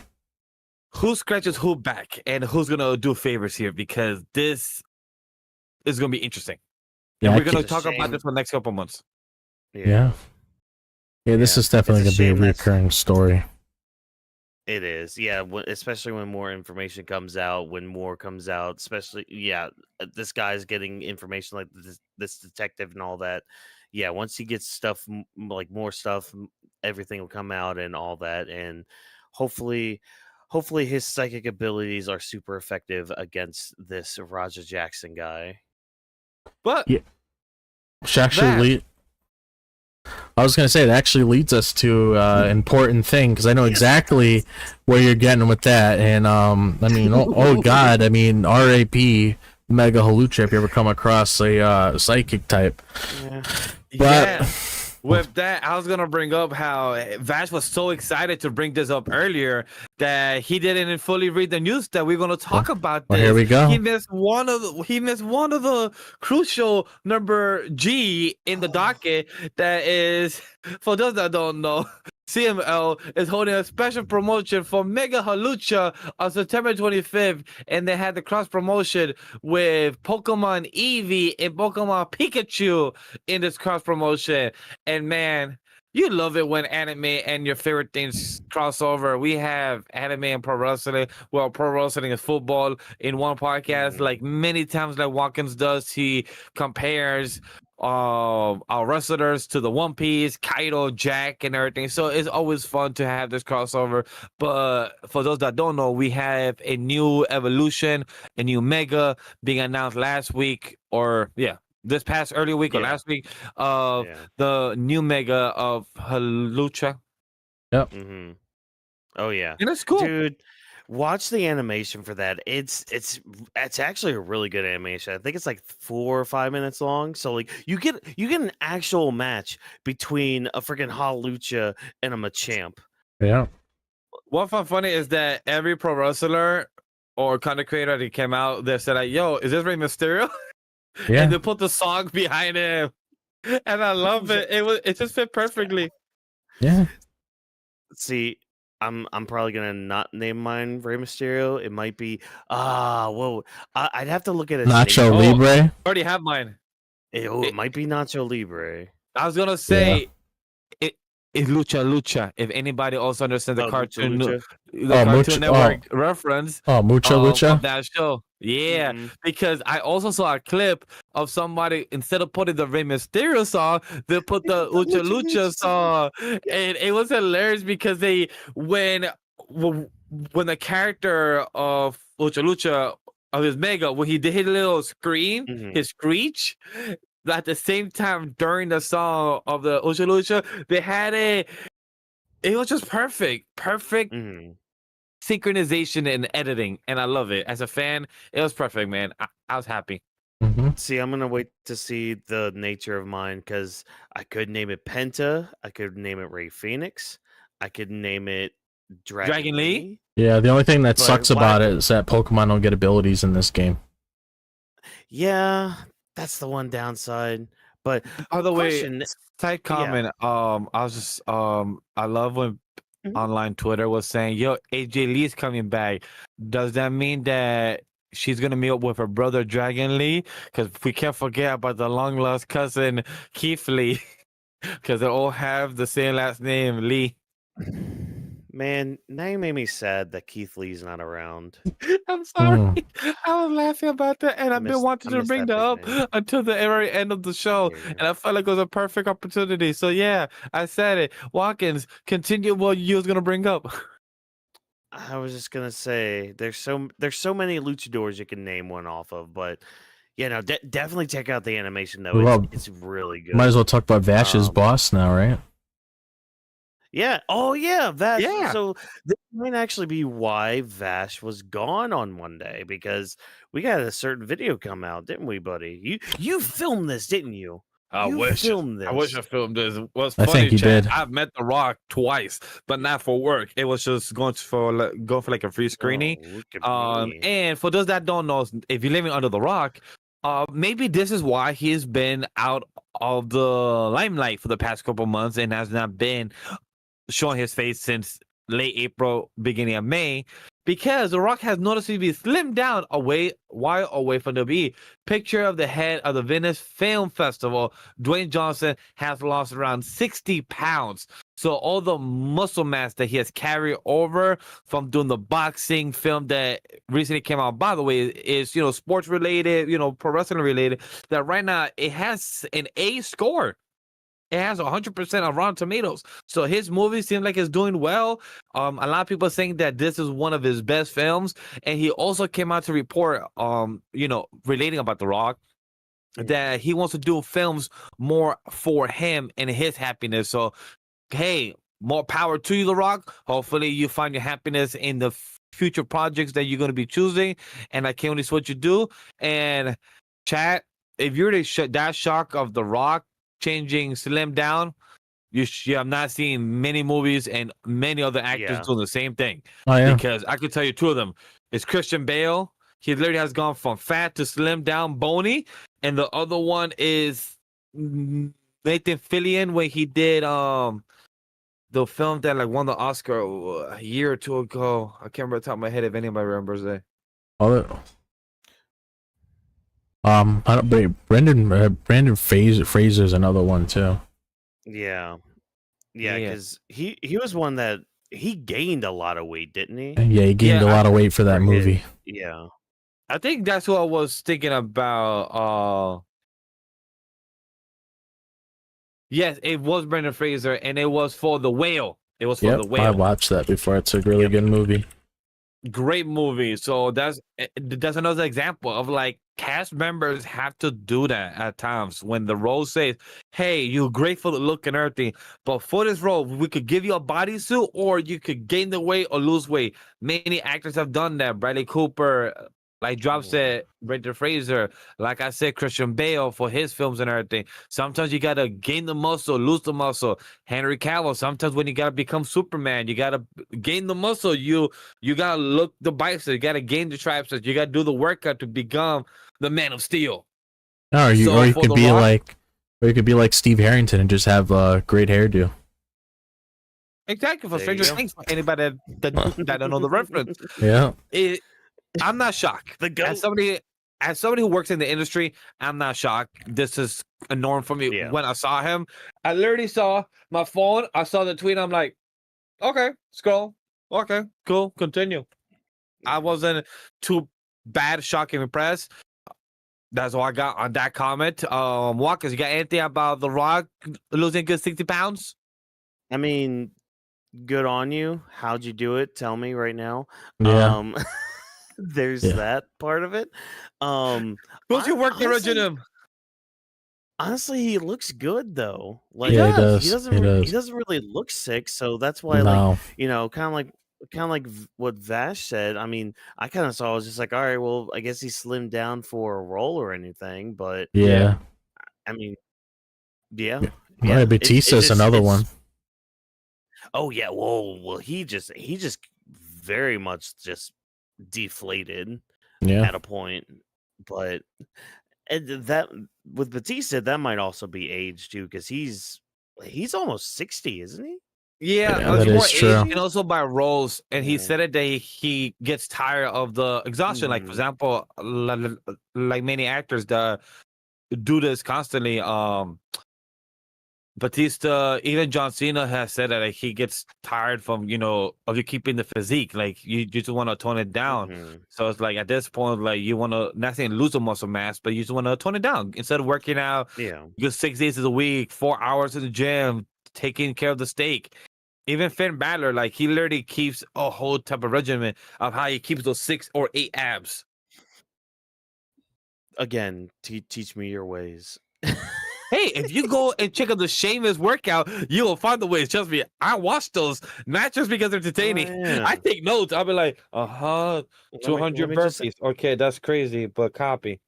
Yeah. Just add all those to the already 400 videos that are in my watch later. I don't Yeah. watch them. I just keep them there. But to continue off, one little last news before we transition to our last day, movie related, pro wrestling related. For those that don't know, 2 of our biggest wrestlers are in this movie: Roman Reigns and Cody Rhodes. One of the official poster came out today of the Street Fighter, and it seems like they're fully locked in now to production.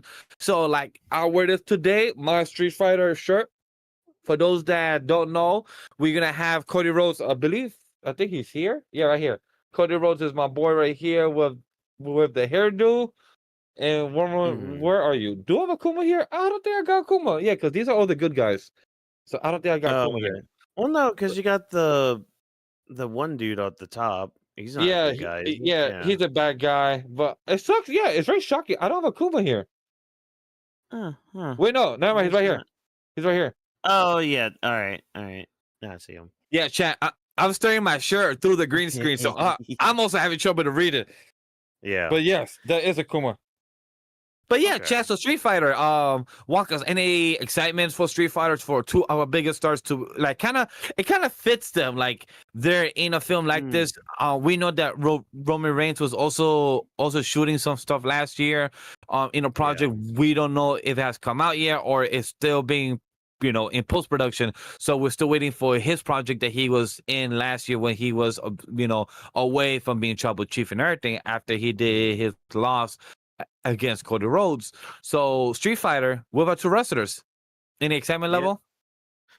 I mean, honestly, the posters actually kind of do get me excited to go see this movie. So Is I am a little bit 32-bit Ray, right? Yeah. I did get a little hyped looking at it because, like, I'm not a big fighting game kind of person. I at least know of Street Fighter more than most of the others. So yeah, Oh. I'm excited for it. I am looking forward to it, and of course, I will be in the movie theater acknowledging my Akuma. So Yeah. there's also that Yeah. aspect to it. So yeah, I'm just excited. I think I'm curious. I'm really curious how they're gonna look in this because, like, especially with Cody's character with the hairdo he does. How is Cody gonna look with that? Yeah, I know. He put it in his logo as well. I think he did the tweet as well Oh, with yeah, he his did. tattoo. He put the hair on there as It's well. like- How is that gonna look on in live action to you? Because like with Roman, I mean, I've seen Sir. Akuma like We have seen One Piece. Live yeah, action. True. It's possible. I need season 2 to drop soon after that trick. God. So, Wow. Drop, how do you feel about this? Are you a Street Fighter fan? Are you excited to see a Oh, yeah. promo about Roman Reigns and also Cody's character? Oh yeah, I'm definitely looking forward to this because I love fighting games. Obviously, Super Smash Bros. Is my favorite fighting game of all time. But I also, Yeah. played Street Fighter. I played Tekken, a couple other ones as well. Even like Mugen, the little any character you want and play that game, which is super fun. I need to actually get back on that because if I really wanted to right now, I can have like Finn from Adventure Time fight Jason Voorhees. But it's like Yeah. I am looking forward to this because I'm very curious to see how it goes, and it's pretty cool knowing how Cody and Roman are in the same movie. So I'm just very curious to see like the sort of feel it's gonna give off when it comes to this sort of thing, because I had a conversation with friends like a couple of weeks ago where back then growing up, Marvel movies were like really hitting hard when it comes to everything that was building to Infinity War and everything, and it seems like we might get that special flair from it again or whatever. We'll see what happens. But nowadays I'm actually getting really excited for video game adaptations because the Mario movie was great. I loved that movie a lot. I enjoyed Detective Pikachu. I've seen the first Sonic movie. I haven't seen the other two, but those movies got great reception as well, considering how they did have to go back and rework everything because they listened to the audience to really structure it. And then you had that other character star in a Chip and Dale's film. But yeah, I am very curious to see how this is gonna go, though. Like, and then you got the Legend of Zelda movie coming out 2027, so Nintendo potentially making their own cinematic universe with other things. So I'm very curious to see like how the Street Fighter movie is gonna go. Like, I'm definitely curious. It definitely has piqued my interest for sure. Mm-hmm. Yeah, I mean, you and me are pretty much in the same mindset. I can't wait for some of those Nintendo movies, dude. I'm looking forward to some of those. Yeah, Kid Icarus. Yep. Star Fox. Yeah. Captain Falcon. Yeah, don't even bother to put him in Mario Kart World. Yeah. Right. Really, people, come on. Exactly. But that's our thoughts for the Street Fighter poster and excitement for the movie. And hey, what video adaptation is doing well because something succeeds. But when some things fail, you just rather not do it the same year because we have the rumor report that the WWE Draft that was scheduled to be for the end of this month in September, beginning of this month, or somewhere around this month. The report was, guess what? It's not happening. We're already 4 months in the year. The new season is about to start in October. They're going to start promoting that. And guess what? No draft has been promoted. People have already have switched brands. Drew this. Sammy there, LA Knight there. Things just been, people just being plucked there, move your pieces around. So as somebody who don't give a fuck about the draft because at this point it's useless, like I said a couple weeks ago, I think a couple weeks ago, we're gonna get the draft in the ESPN style of the football. If you know, you know. I don't gotta explain it because if you have seen Monday Night Football, if you've seen Sunday Night Football and seen how when sometimes we've seen clips of, Bailey and Jey Uso or Seth Rollins or Becky Lynch and a few other superstars have gone and opened the first round picks. That's what it is going to be for ESPN version of the WWE Draft by the end of the year or by next year. Or maybe they're going to announce to say, hey, a draft on ESPN in a 1 hour show, and this is how we're going to change the brand. Stay tuned. Triple H, we're going to see this will be bigger than ever. We're going to change the game. We're going to have pro wrestling as the draft on ESPN. Stay tuned. That's just my guess, my throwing off. But Drop, I'm going to throw it to you because I know that you have lost interest in the draft of the year from us talking. Do you care about the draft still being a thing if they skip it this year? Or do you also have the same vision that it might be something that ESPN might do in their own version? I mean, they might as well take advantage of it, considering they have the partnership already in motion, starting on September 20th of this month. Like, we were supposed to be getting that partnership next year, but now we're getting it like very early, so they really want to kick things into motion. So I'm starting to think that might be the case, considering that they have a new platform now, and that's a way that they can properly structure it, considering how ESPN has experience in doing things like that. And I feel like it would work a lot better as its own little special, which honestly, the way I would really structure it, really just like elaborate on it a little bit, don't make it a 2-night thing, just make it like a big special and just have it done all right there. And don't do what I've said before. If certain people are on that said show, don't even mention them. Just have people that are moving be mentioned, people getting called up from NXT being mentioned, because I don't want to go on there and watch that Cody Rhodes has been drafted to SmackDown and Seth Rollins has been drafted to Raw. And they've been there. It's pointless. Yeah. I agree 100%. We don't need it. It's redundant. Don't repeat what we already know. Like, I open the ballot and it says Cody Rhodes stays on SmackDown. I'm like, all right, bitch. Yeah. Throw that paper out the window. Not needed. 100% Drop. That's 100%. I agree and back you up. Whawkins, how do you feel about this sentiment? So I mean, I know on Monday I'd mentioned the idea of like what they could be doing with the draft or what they could just be doing anyways. Because let's be honest, anytime they do the draft and they say, "Oh yeah, the two separate brands," blah blah blah, they never stick to it. They'll stick to it for Just like a take for a couple month. months. Yeah. Yeah. Yeah, exactly. And they'll be like, "Oh, here comes Jimmy Uso saying Jay on Raw." It's just like, wait, but Jimmy's on SmackDown. Blah blah blah. Nah. They do this every single time. And So now, fun as past Monday, going by your example, Monday is Jey Uso, Friday is Yeah. Jimmy, but now from the way they're promoting, the Usos are back together. So how does that work? yeah. Well, that's what I'm getting at. Is like there's no longer like in WWE at least, there's no longer a forbidden door. It's more of just a revolving door where it's just like, all right, here I go to Raw, here I go to Raw, here do I go to Raw, and now I'm just gonna go out here to SmackDown for a bit, SmackDown for a bit. You know, like we're switching people over every so often, which honestly hasn't been too bad. Like they literally just say, "Oh yeah, they got traded over. Cool, neat, awesome. Don't have to waste any more time with it." But I will say, if you are gonna do the draft, do it like how Drop was talking about it, and honestly, do it as a stream on YouTube. Like utilize that platform a little bit because that would get your audience, For the audience to the chat in. people that consume everything. Yeah, like you get hell do a cross stream on Twitter too. Like just have that kind of interaction going because like that would be a trip right there. If Like just anything, have it as do an it all day thing. do it on the ESPN YouTube channel, just like Pat McAfee has done Yeah. before.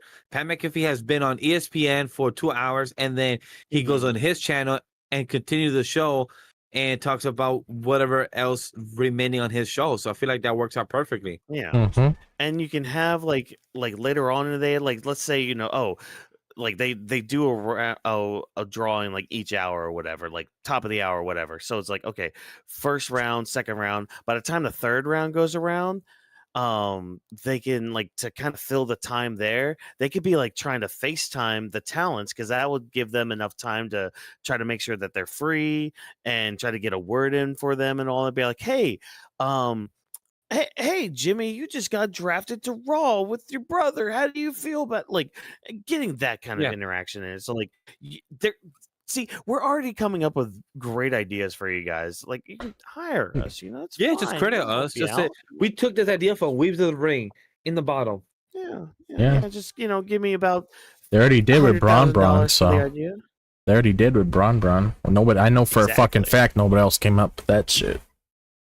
Yeah. Exactly. So if you want to be a Braun Braun fan, we come here and to the show of our outro, our plugs, our last remaining thoughts. Do we have any one-liners, jokes that we forgot to mention, anything that we forgot to bring up? Because chat, as always, if you're live during this show and you guys have any questions, we do have a viewer and audience thoughts for you guys to bring up. But hey, Oh yeah. there was no questions to bring up. There was no chat, no Twitter. But I do have one thing to bring up on my end. That is, if AJ Lee does come out tomorrow for this Friday Night SmackDown in Chicago, I feel bad for online community because you know why? Naomi is gonna crash out. Oh. For those that don't know, she tweeted saying that if this girl comes back, just know, chat, stay caution. And there was a tweet or some comment or some interview she did back a year or two 2 years ago. She said is that she will not retire until AJ Lee comes back. Well, guess what, chat? Yeah. That return may be sooner or the crash out may be faster. One or the other will be happening first. That's my one comment I want to bring up that I forgot to mention earlier because Naomi, I can't wait to be on Twitter tomorrow and just be like, AJD shows up. Go online. All right, Naomi, crash out. How's that going to go? Big Jim will help calm her and ease her day. The So one don't worry comment about I laugh is that people say, Naomi's gonna figure out a way to treat Jimmy as Cosmo. If anybody understands that reference from the Fairy Odd Parents, I laugh hard body when people said, "Yo, Naomi's gonna be like, yo, poof, Jimmy, poof, you have our son or daughter now. I'm gonna go crash out with AJ Lee." Sydney, tell him why do you have to remind me that about Fairly Odd Parents? Do I want to be surprised if AJ Lee's return is a part of Unreal Season 2? Oh, I wouldn't be surprised at all. Yeah, Like they did announce the did you? first two part of the seasons. I Yeah. appreciate you, Whawkins, for that transition. Yeah. If you want to bring them up, because I know the top of my head, but if I don't want to get them wrong, can you tell us? Mhm. So it's the first one is the R-Truth firing. That's gonna be a And one then the episode, but feels very. yeah. Oh, I don't know. I'm kind of mixed on that one. Yeah. I kind of Yeah. feel blue Yeah. ballsy, if that makes sense. Like knowing that, okay, R2 firing, but it happened Mhm. in and then it happened out, where like that's like a 20-minute episode or even a 10-minute. Like you're gonna tell us that it was part of a shoot or Yeah. not, but then Yeah. you brought him back, but then you didn't utilize him more than you could have. you can make Again, it. conspiracy. Yeah, I mean, if they want to make a topic centered around like returns or whatever the case may be, that's a different story. But I don't know if you could really throw in like a 40 to 45-minute episode on R-Truth. You agree? Yeah. It's really weird, but like this could just be a way of WWE Yeah. trying to rewrite that history. Be Yeah. like, hey, it was all a work, everybody. It's like, was it though? But the other episode is about Seth not only Oh yeah, basically the road to Seth Yeah. cashing in his money in the bank. yeah, That one I'm excited year. for. That Yeah. one I'm excited Yeah. for. Yeah, that that- one is going to be interesting how they coordinated it and how Triple H, Mhm. like, who came up with that idea? Was it Triple H? Was other people in the writers' room? Oh, And I'm how more they interested process in it. them like following Seth along with the charade. yeah. Like, 'cause That he one has I'm more cameras all intrigued in. around him. Yeah. That one I'm more intrigued in. Yeah, because even Becky told the camera, like, don't believe everything you see online. I wonder if that's going to be referenced as well. Like, those little small things are going to be key points to the story. Oh yeah, Yeah. So, yeah, But that's Anybody that's has all I any more got. last thoughts? Drop having any last thoughts before we segue ourselves out? I'm just ready for tomorrow for SmackDown. I feel like tomorrow's going to be a big show. Yep. I'm looking forward to tomorrow. Yeah. Got my game face ready and all that. Yeah, Brr. just Alright, keep her theme the way it is. Agreed. Yeah. Def Rebel, stay away. Go. Go home. Go over Go to home. go over to Antarctica. Don't Go come to find work your today. mother. Wait, Randy's your- song is written by Jim Johnson, right?